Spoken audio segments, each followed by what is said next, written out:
Embracing the family dairy legacy, stories, intuition, and intellect with Éric Patenaude from Gillette Farms. Welcome, Éric. Good to be here, Jim. You guys have a rich history just outside of Brockville, Ontario. So can you give us an introduction, who you are, where your farm's located, and primary focus of your operation? Yeah, so we're located about 20 minutes east of Ottawa, Ontario. A little town called Emram, not so little anymore. I mean, since right before COVID, the Russell community was named the third best community to live in Canada. So a lot of developers have flocked to Emram and then started developing our little town into a city. And now it's become quite big, and a lot of people from Vancouver, Toronto, all the major cities have moved down this way. So um, we're there used to be also on our road. We used to be about six dairy producers altogether, and now we're the only ones left, um, and also French Canadian speaking. You're the only one left, but you're doing more than even just dairy, right? Yeah, for sure. We're milking well right now 580 cows, filling 900 kilos of quota, and we also have a beef operation of 120 Angus cross. And before we get to the generational legacy, how does it feel to be the only one left? And is do you see the industry trending that way consistently, Éric? No, I think farms are just getting bigger, Yeah. you know. Yeah, the small farms, 50 to 60 cows are uh, I don't I don't know what it is, but I think it's a lot harder for them to succeed nowadays, and it seems to be that the bigger farms, the one that adapt technology and all this stuff, they're the ones that are striving these days. What about your generational legacy? Do you have any insights on that significance for you and the contributions of previous generations on your farm? Yeah. I mean, for me, I feel extremely privileged to be where I am today. My great grandfather started the farm with his dad, and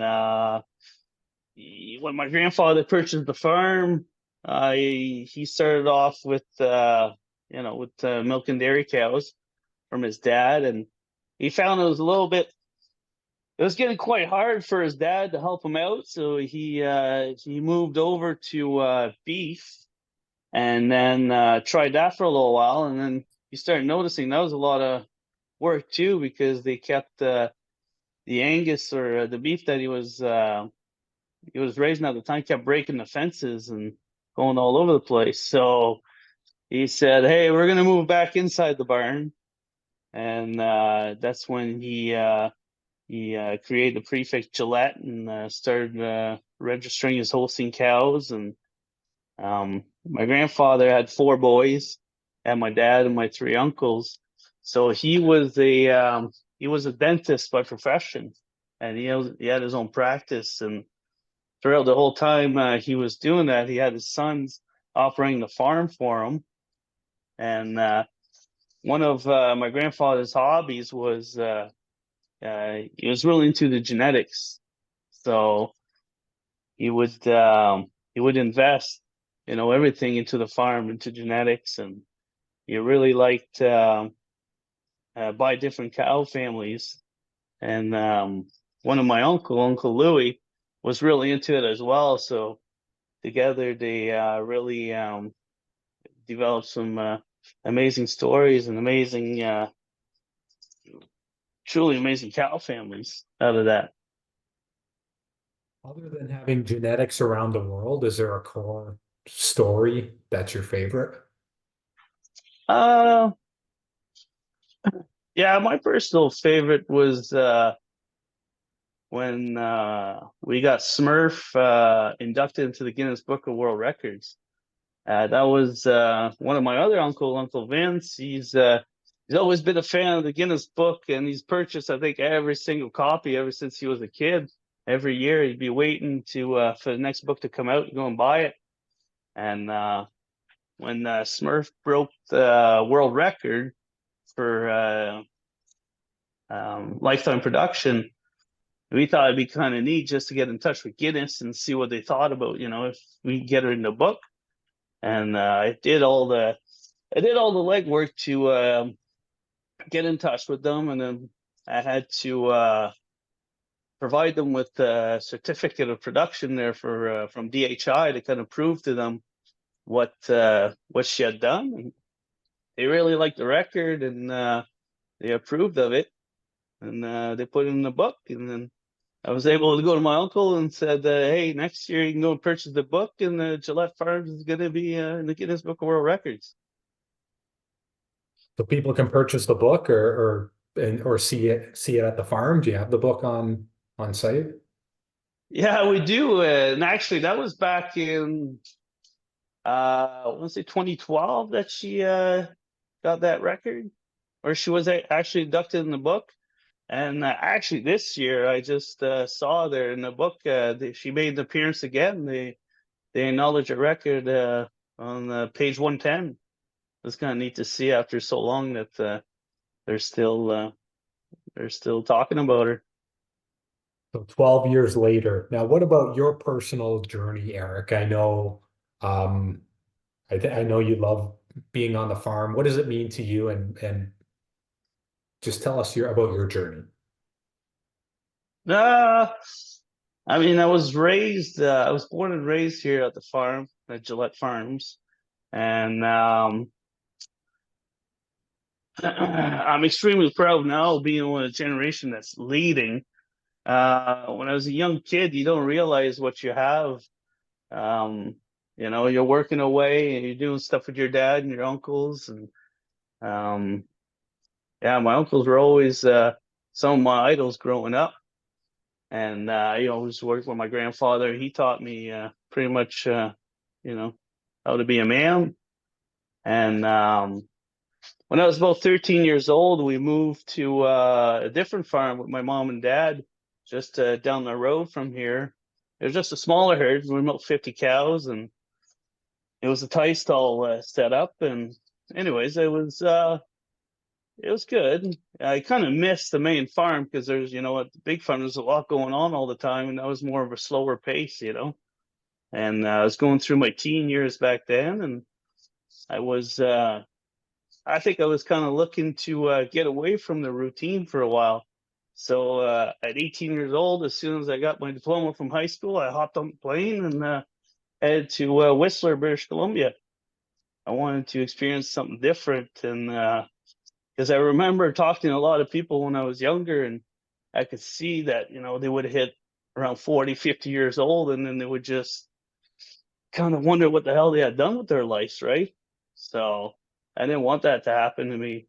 So I went out there and just, I was really into snowboarding at the time. That's why I went out to Whistler. I said that's kind of the Hollywood of snowboarding. And man, the stories that I could tell you coming from that was just it's incredible. It was a good time in my life. And then I stayed there for about 5 years, and I got a call one day and from my mom saying that her and my dad were getting separated. So I obviously she needed help, so I hopped on the plane, was back home the next day helping her out. And yeah, so that's when I got back to full-time farming. After a year of being with my mom, she was kind of getting tired, and she was looking to retire. And that was right around the time where they were going to put a cap on the quota, right, Yeah. for how much you could sell it for. And so she actually was able to sell it 1 month before they put a cap on it. And then at that time, my dad approached me. He said, "Hey, you want to come back to the main farm with me and your uncles?" And I said, "Oh yeah, for sure, 100%." And then from then on, it wasn't long that I kind of dove back into the family operation. And I tell you, one time I had been back at Gillette for about 2 months, and I went on a trip with my uncle Louis, and we went to a sale out in Guelph, and it was during Advent sale put on by Berkeley Phoenix. And I was looking through the catalog, and there was this one family that was really sticking out to me that I always kind of admire was the Elegance family. And then choice of Durham or Advent came up for sale, and on the way up, I was just telling Louis, I was like, "Oh man, if anything I could invest in, it'd be that family." And we were just talking. Next thing you know, when the lot comes up, I'm looking over, and Louis starts bidding, and I said, "What are you doing?" And he just kept bidding until he won the bid. And turns over, he said, "Eric," he says, "you can have whatever shares you want in that animal." And from then on, it just kind of sparked. I want to say the genetic spark, I guess. Just kind of the light went on, and they kind of ignited a lot for me back then. And what is the type of farm, Eric? We're so we got three different farms. We're one of them, which the one I'm in right now, it's 120 tie stall, and that's where we do all the calvings, and all the calves are for the entire farm. And then we have a double 12 parlor. Well, we milk the big of the commercial herd, and another farm down the road with a double 8 parlor where we're milking another herd. How have you embraced technology and what's your culture? Uh, as far as technology goes, we've kept it.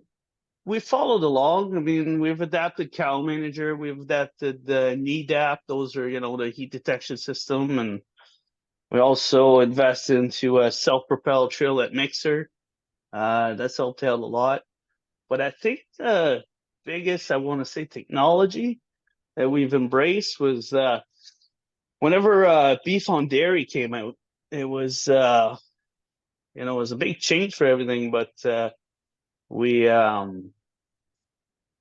that was right around the time where AI started investing into genomics, and then they kind of took control of all of that. So we had a really good run for selling genetics all over the world, and that was going great. But then when AI centers started investing to heifers, that kind of put a stop to all of that. Because as you know, it's nice to have a high genomic heifers these days, but she's tied up to the AI center, so can't really do anything with her anymore. So then, right around that time, we had a friend of ours who works for ST Genetics, Dwayne Hartle.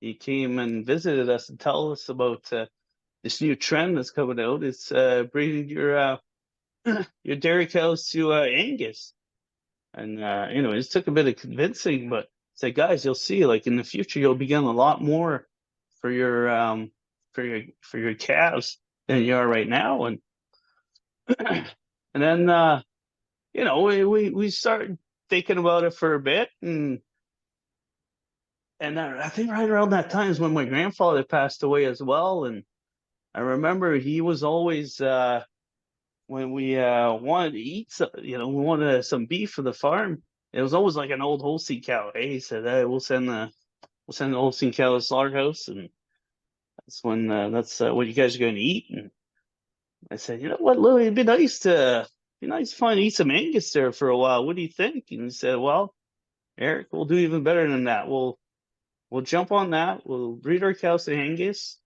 and then we'll develop a market for it, and that'll help for compensating some of the income that we lost from genetic sales." So, anyways, it took a little while to get that going, but here we are, about 8 years into it now. That's going extremely well, and we even own our own processing plant now for beef, and yeah, we sell our steaks and our ground beef all over the region. So you got your hands brands in a lot of different areas, eh? With the boutique farming approach, selling regional products. You got the dairy. Uh, do you do the swine slaughter too? Yeah, at the processing plant, yeah, we process 120 pigs a week. Okay. Now, do you think you have a culture? Ah, I mean, I don't know. What do you mean by the culture? We kind of like, Master Feeds has a slogan, farm on, or the culture in our organization is be innovative, drive results. So like from a culture Uh, standpoint is, work hard, love the no, I cow. kind of, I kind of see what you mean now. I think what we're mostly proud of at this sideline of the farm is that we control. We put the calf on the ground, we raise it, we process it, and we get it directly from consumer. So I would say like our slogan is straight from the source to your table, right? Um, which is pretty unique around here because there's none of that, right? You can see that a little more in the States and some probably in southwestern Ontario, but not in our area. And being so close to Ottawa, it's been pretty good. I love it, Eric. Now, you touched on a little bit of adversity before. Um, is there any adversity that you face that has helped drive you to the success where you are today? Uh, well, I mean, we've never quit. I mean, the farm has been through a lot. We've had, we went through three barn fires over its lifespan, and we always started again and moved forward. And I think it was just our ability to adapt. Um, we could have just after the genetic sales started going down. We could have tried to keep going and waste a lot of money because you could have, but we just said, hey, let's do something else, and this is here we are, and it's not done. We got projects down the road for other stuff, and see if the future generations coming up are going to want to take part of it. And we're pretty tight knit family here. Like I said, there's my dad, my three uncles, and I've got three other cousin partners. I've got my cousin Paul, cousin Amelia, and cousin Rachel, all younger than me, but they're partners in Gillette Farms with me as well. And we got along just great. Like I think my grandfather has really set a nice example of, you're stronger together than Yeah. uh, than separate. Were the barn fires at separate locations or Yeah. Well, two of them were at the same location here where the okay? tie stall is, and yeah, and then there was another one before. And you've kept going, you've got the innovation, you're driving the innovation forward. Now, what about feed? Is there a nutritional focus for the cows on the farm? And what's your vision regarding feed and that aspect of the business? I give all the credit for the feeding to our herdsman, Mark Chalon. He's been with us for 17 years now, and he's been in charge of the nutrition. And he's always researching, like what's the latest in nutrition. And he works really close with. Right now, we're working with Master Feeds, and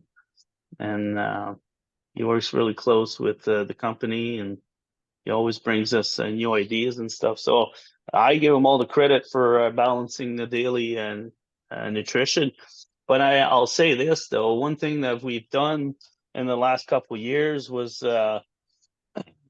give our crops to a uh, custom company.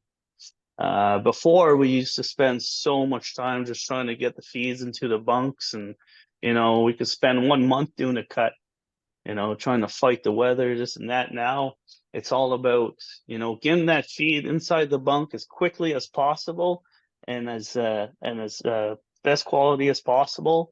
And we've been able to achieve a cut now, and it takes us 2 days to get a cut in, and 3 4 days the bunk is full.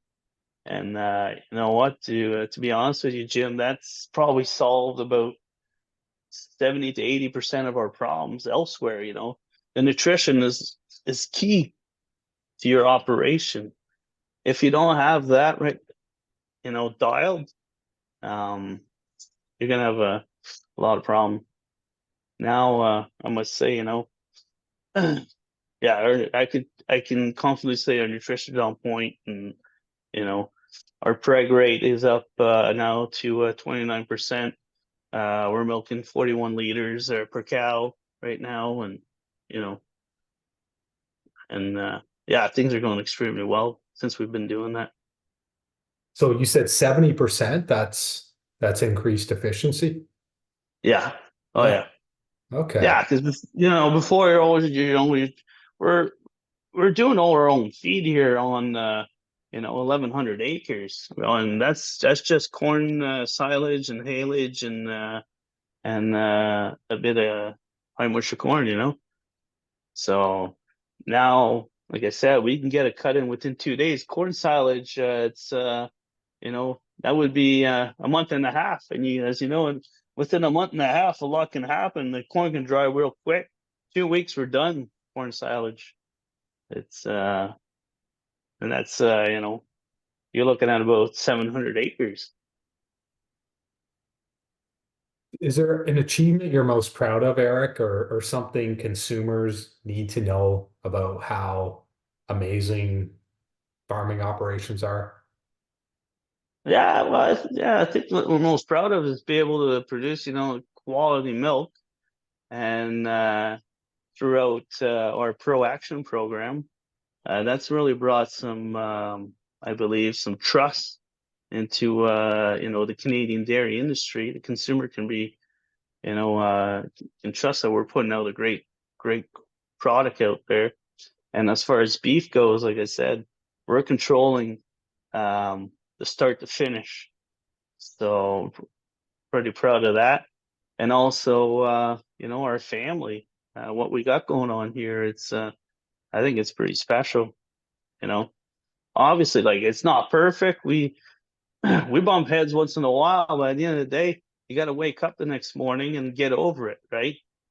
Because you got to keep going. Well, it's part of the path to success is how we work together as a team, it's not always smooth sailing. That's part of the process. Now, future plans and vision, Eric, what can we expect moving forward? Future plans and vision right now, we're really focused on getting our the transition of the farm going. Some of the older partners are getting to that point where they want to slow down, so we really want to solidify a great transition, and then from there we'll see. I mean, there's a lot of future plans in the works, and it's just we'll see what everyone wants to do together, right? Um, and like I said, our motto has always been we've been able to adapt. So whatever, I always say in life, you can plan ahead, but life always throws you curveballs. So you need to be able to adapt to that. Great advice, great conversation today. Eric Patenaude from Gillette Farms. Thanks again. Thanks, Jim.